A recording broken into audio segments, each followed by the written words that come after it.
sick was my norm. I was born sick. I had no idea why everyone was making such a fuss about me getting healthy. So I was scared, but I wasn't wanting to be healthy so badly. There was a new hepatologist in my room, and she was looking at all my liver counts, and I just talked to her and I asked her when I'd be able to go home. And I was like, yeah, I really want to go home and see my dog. Is there any way, do you know when I'll be able to do that?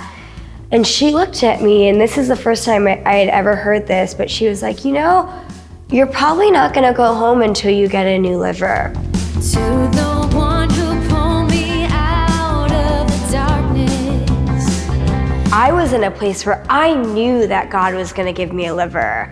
And I remember just like not knowing when and how, but that he would know the right time and that he would give me the perfect liver. In you I live.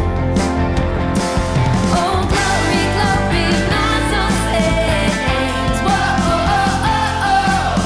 To the Holy One, the risen King. Whoa, oh, oh, oh. When I had fallen into that deep sleep, it was all kind of just such a blur. Like, the doctors were devastated. They were trying to like hook me up to like all of these catheters and like hook me up to this dialysis machine, and everybody was devastated. Like, I remember this one doctor trying to like put a needle in me and my vein collapsed, and he was so devastated he had to leave the room and he just started crying. So we got an offer after they had scrambled to hook me up to a dialysis machine back in Rady Children's. My parents got a call. We want to fly her on an emergency flight to LA. The spirits were high. I remember my brother, like I was looking back at like a video, my brother was like filming me, and I was so weak, but I was like, we got an offer. Like, I'm gonna be eating sushi and I'll be able to like be out and like normal again. And so we were all like so excited. I didn't know how to feel. I felt confirmation from God that he would give me this organ. Yeah, and then I got the transplant, and the recovery process was a nightmare for me. That was the emotional toil that I toyed with. It was in the recovery process that I had felt excruciating pain. More pain than before, like more pain than when my liver was starting to fail. That wait was way more agonizing for me because I wanted to just finally feel healthy and to be able to gain normalcy of life.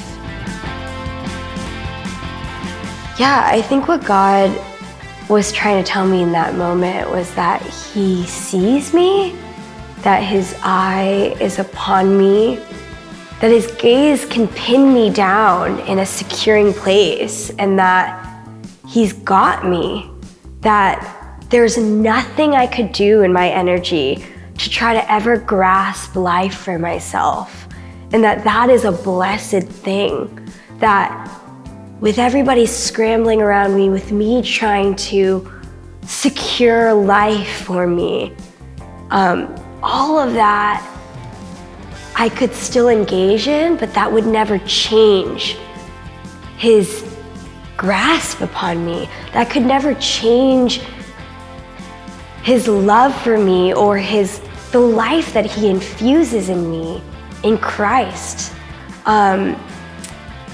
And that's something when I think about that, when I think back upon these vivid memories, like those images just flash through my mind as I like recount them. It was that he literally was holding my liver in his hand. That was the very thing that would actually grant me life. And in the very same way, he's holding my life in his hands. Like, he has my life, and that isn't a scary thing. He's not a tyrannical God who's holding my life and trying to tease me and toy me, but that he's holding me together, that he has me in his hands, and that he won't remove his gaze upon me, that he won't turn his back from me. Because 2,000 years ago, when Christ was on the cross of Calvary, he turned his back upon Christ. Christ saw the back of God's head, and that because of that, he will never turn his face away from me.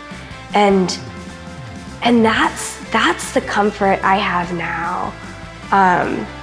When I think back upon those memories, that God will never turn his eye away from me.